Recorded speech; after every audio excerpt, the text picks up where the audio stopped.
in English, recording your progress. Eric, thank you so much for being with us today. We appreciate your time. So we're obviously here to talk about your great game that was released yesterday. There's been rumors for 2 years that Harry Potter is arriving. It's finally here, and you're the lead designer for this. So I'm gonna go right into the thick of things about this. My first question to you is: this is known to be your dream theme. What does it Yes. mean to you personally to have brought this project to life? It's there's a lot. There's a lot of emotions that go into, making a game, right? It's more than just a game to me. It's something that I've poured my heart and soul into for 2 years. Every one of these games, right? Yeah, Um, every one of them becomes a part of the designer and the design team. And you become so intimately involved with every single part and every piece of code and every piece of art. It all comes together, and it's my job to make sure every member of the team yeah, um, accomplishes their part, right? And the game becomes better than the part of it, some of its parts. yeah.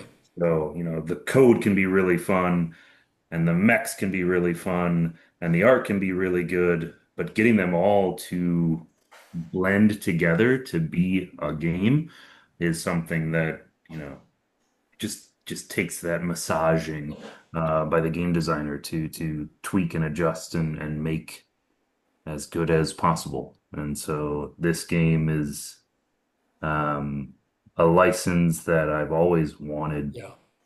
We saw that in the everything featurette. about. You know, the featurette that Rachel Wolf did was actually really good. You mentioned it. Yes. At some point you got tears in your eye. You talking about you being 16 with your girlfriend, soon to be wife. She's reading Yeah. a passage of Harry Potter, and you can tell the emotion. We feel it.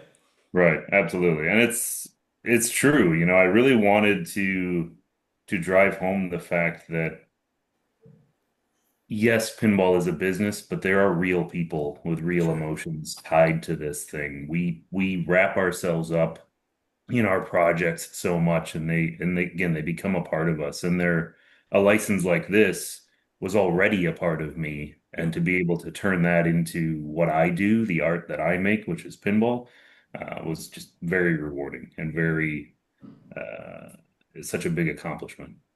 I've got a little side question for you because I see the three great games that you've made right behind you. The great Pat Lauder once said, I asked him, what's your favorite game of all time? Is it Twilight Zone? Is it Adam's Family? He said, well, they're all my kids. I can't choose. You got the three great games, and now you got Harry Potter, number four. Would you pick one, or are you going to say the same answer as Pat Lauder? Yeah, that's really tough because, you know, every player connects with games for different reasons. Some people, um, love The Godfather because of the art package, and they might not understand the rules at all, right? Some people love GNR for the music, but hate the fact that there are so many multi-balls in it. Um, I wouldn't, I wouldn't want to influence people on That's good. why I That's a love clever reply. my games, right? Because they are going to love it for reasons that I didn't even think about. Very true. So they're all awesome in different ways, and again, they're all a part of me at this point. Godfather was a movie that I wasn't into Yeah. before I started the game. And then I watched it and I watched it again and I watched it again and became more, studied the history of the development of that movie and the backgrounds and the mob interactions and like all of this lore that came out of getting that film across the finish line. And man, there are so many parallels Yeah. to getting a game across the finish line and getting a movie across the finish line and the personalities involved in that movie remind me so much of personalities involved in our company and in the pinball world at large. Like it was very eye-opening. It made me appreciate the movie so much more after I went into it and studied Sure. all the different aspects of it to make the game what it is. Makes a lot Uh, of sense. but again, you know, Potter's a very, very special So, license Harry and a Potter. very special game. I mean, once you guys get to play it, Yeah. I was fortunate enough to bring a game to a buddy's house last night, Okay. and this is a pinball league that I've been a part of for 11 years now. And over there, I'm just one of the guys. I'm not That's cool. unapproachable pinball designer. I'm never an unapproachable pinball designer. But like over there, it's like everyone put your buck on the glass. Let's play a Yeah. dollar Yeah. game and, drinking beers and having fun. Their response to the game was something that made me feel really good. I can tell you something, Eric. So the game has been basically out in the media, so to speak, for about 2 days now. The response has been overwhelmingly, unanimously awesome. And the crew here with me, we've been following pinball for many years now, all those launches.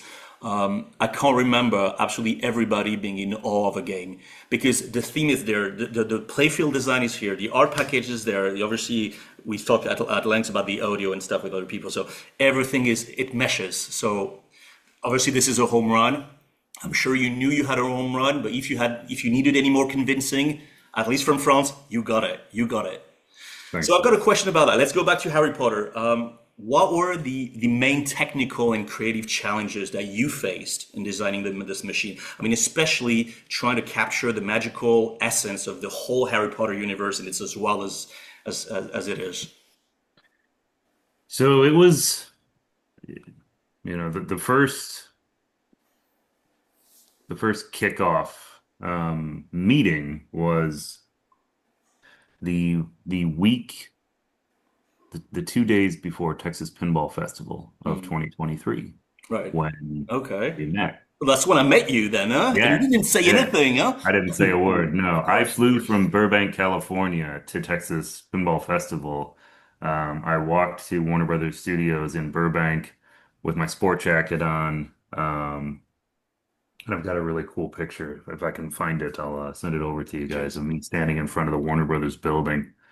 Um, we had heard that the Harry Potter team was interested in making a pinball machine after walking through that lobby and seeing the Hobbit pinball machine, the Hobbit Yeah. pinball machine, um, next to another Warner Brothers property that had been turned into pinball, not by Jersey Jack, and yet another Warner Brothers property turned into a pinball from a different manufacturer. And they stopped and they're like, we want that company to make a Potter game. And they were Wow. pointing at The Hobbit. So I didn't have a lot of notice that we were going to have this meeting.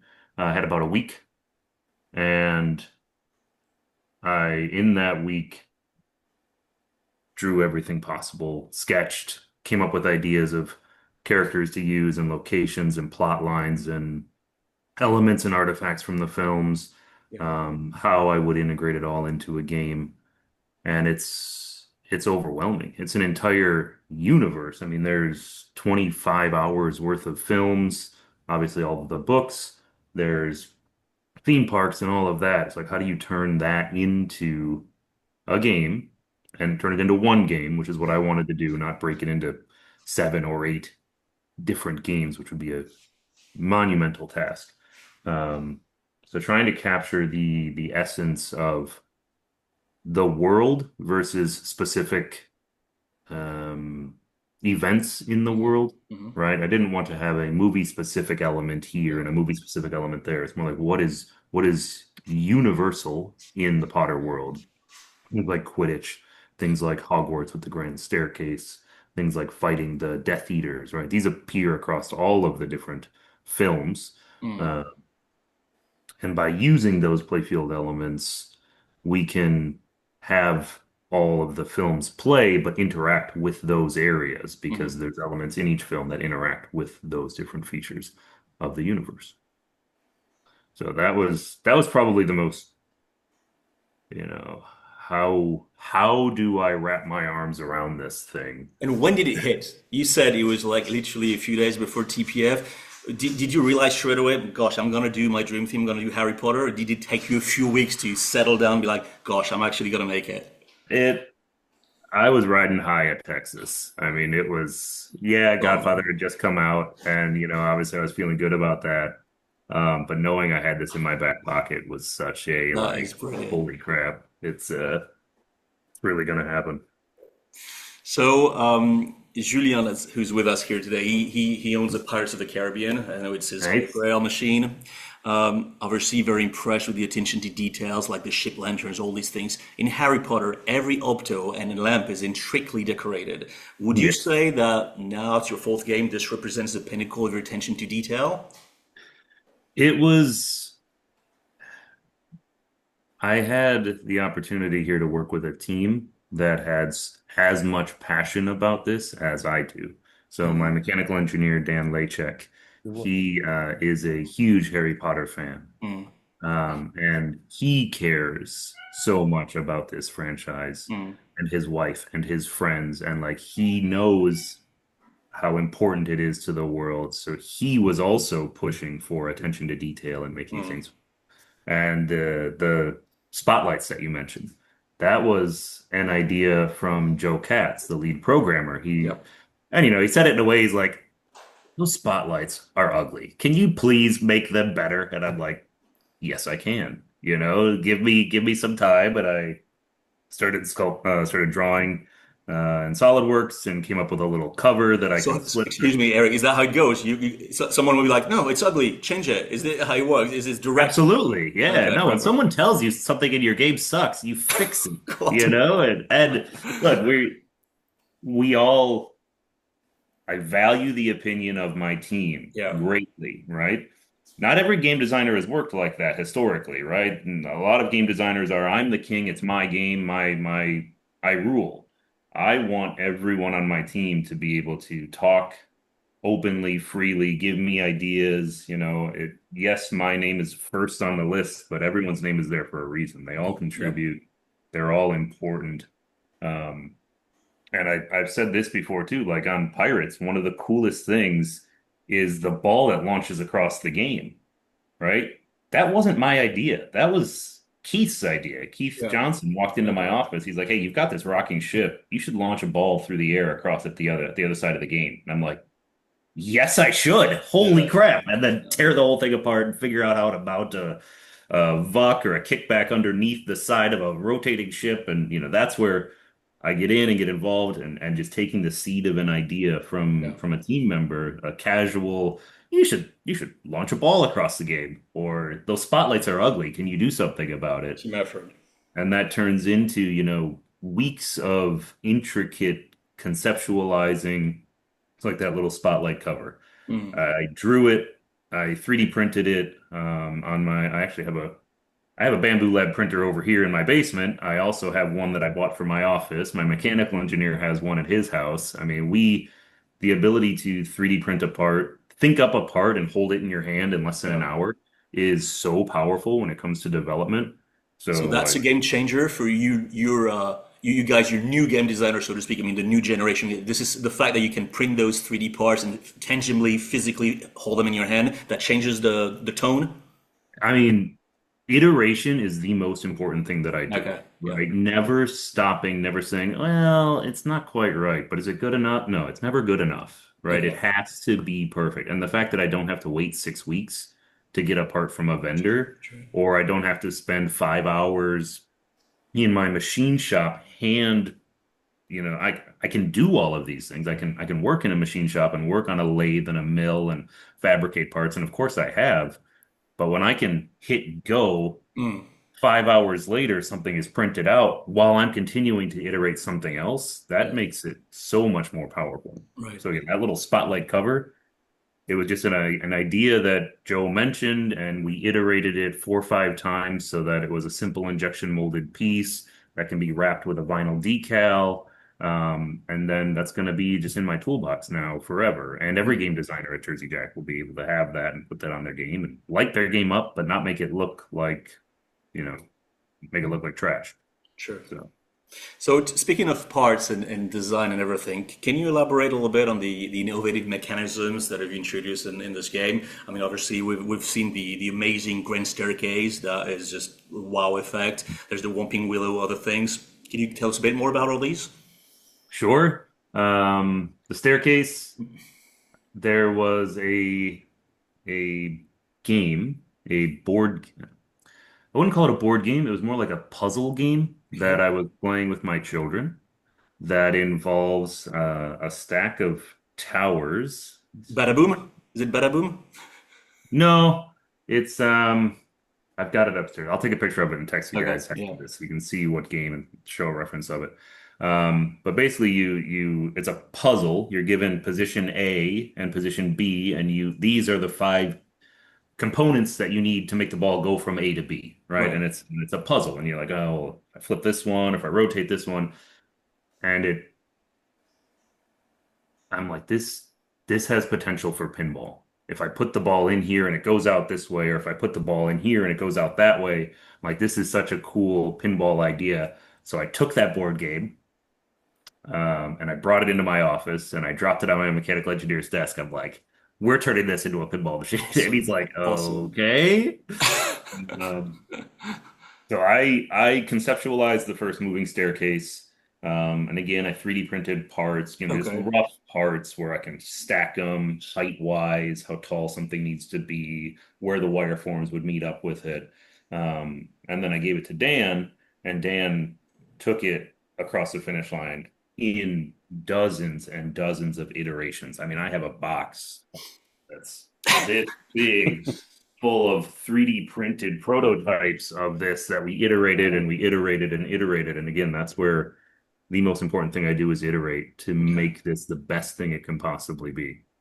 Does The it staircase is happen? huge. Does it happen? See, you mentioned that huge box you got. So obviously there's some parts that you will not use. But you're like, maybe I'm just gonna keep that because for another game it could be useful. Is that how you Absolutely. think?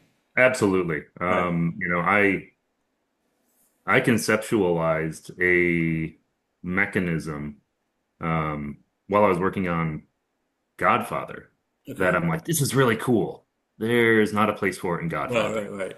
It's still really cool, but I don't think there's a place for it in Potter. But it might make an appearance in my next game, Cool. right? It's like Good to know. and I still have it, and it's still sitting like Yeah. in my box of cool stuff. And you'll So yeah, save that happens yourself all the three time. hours of 3D printing next time. Right, right.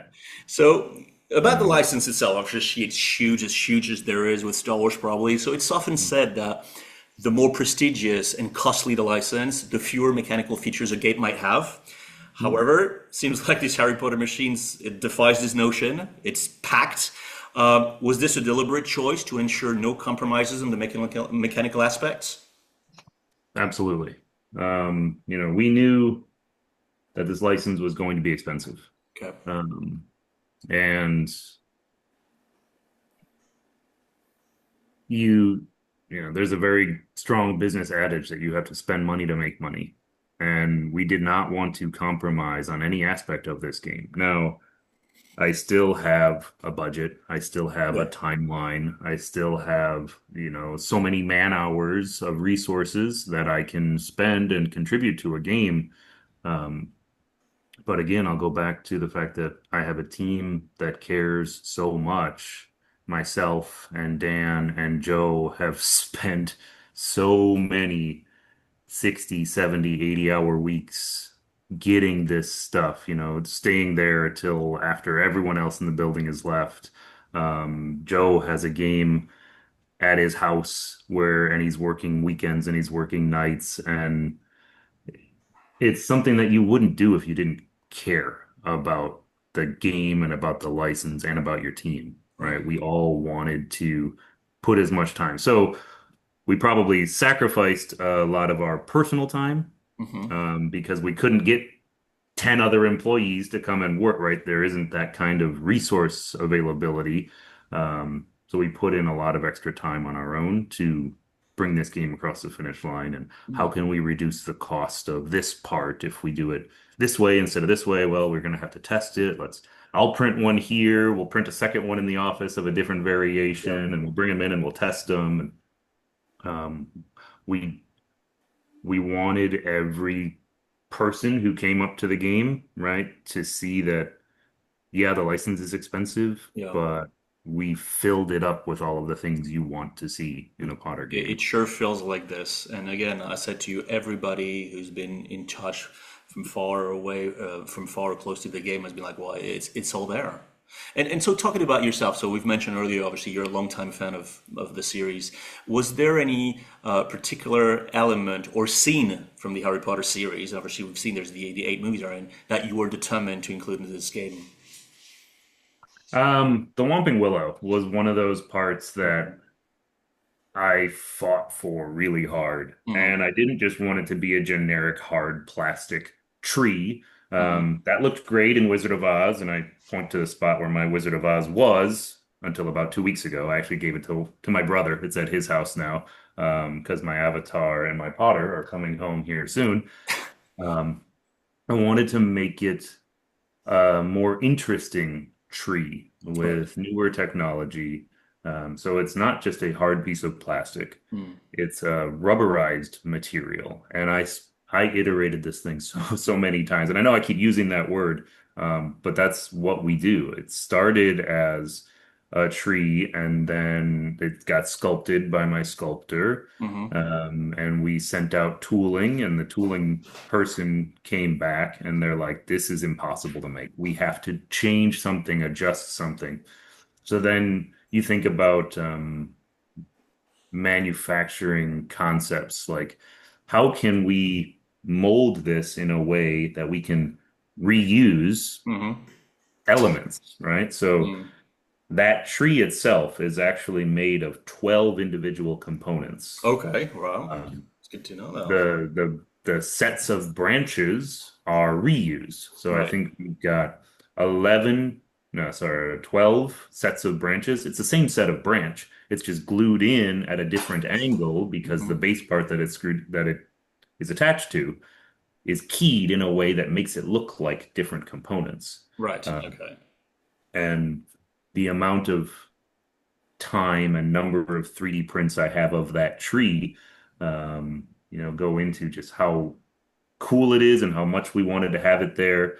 Um, the other aspect of it is I wanted it to be this rubbery material Yeah. because Whomping Willow, of course, does this wiggling around and moving around, and we can get that free action, that free movement already by putting it on a pop bumper. So it's wiggling around like this, Hmm. right?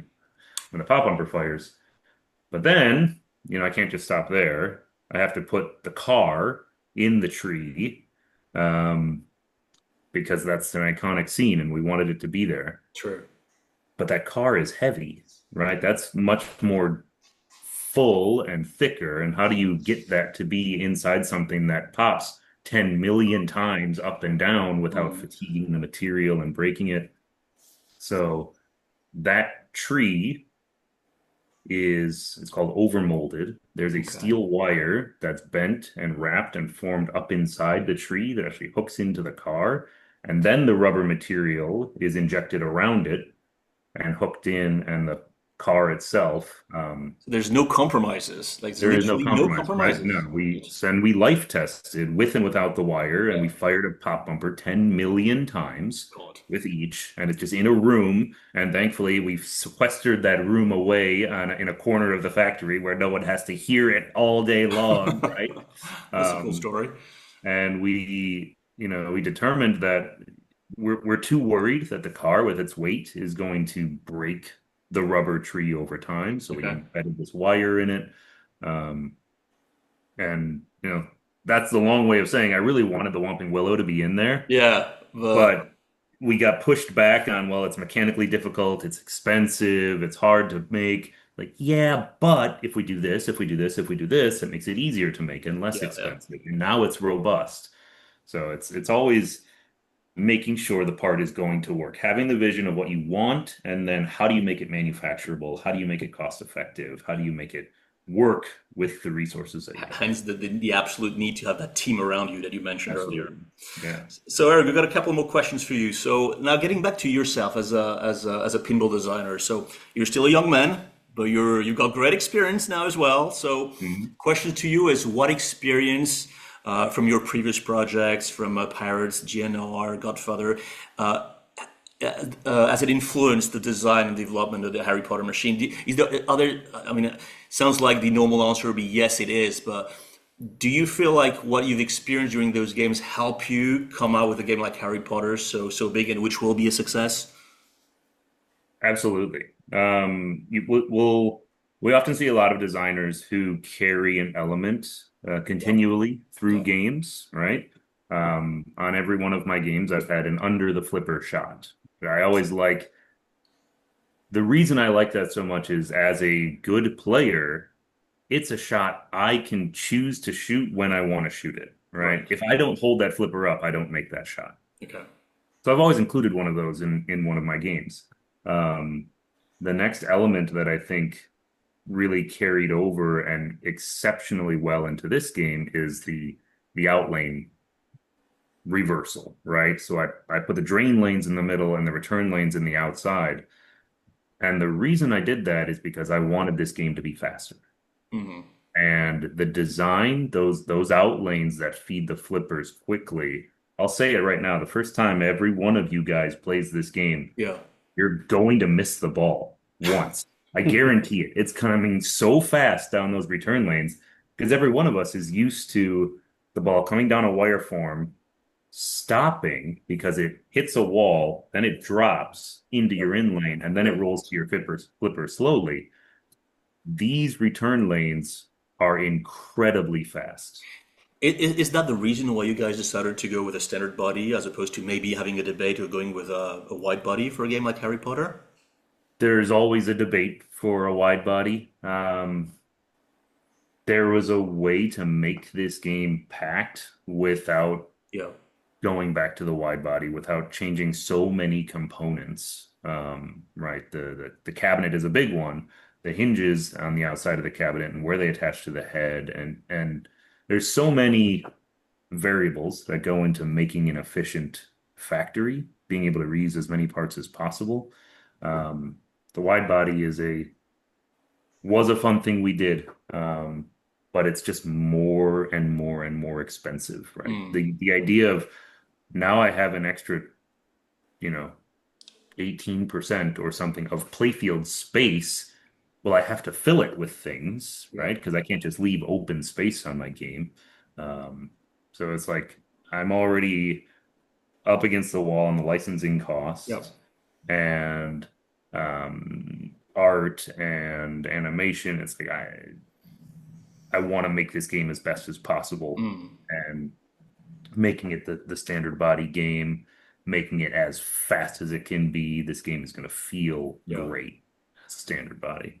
So you've been talking about the speed of the game. How do you balance making a game accessible for new players Mhm.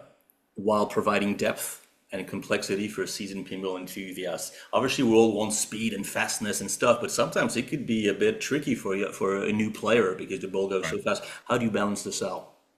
Right. So, almost every shot in the game can, if we, as in the game team, programming team, can be stopped if we want to, can be diverted to a place where the ball can be held if we want to. All right. So there's a post in the left return lane. That left return lane runs the whole length of the game. And there's a post we can pop up there and show a movie or show instructions or show what have you. Many shots can be diverted that way. The staircase, because of how it rotates and how it works and how we can feed it from a magnet, lots of shots can end up there, and we can hold the ball when we want to, Yeah. but we don't hold it when we don't want to.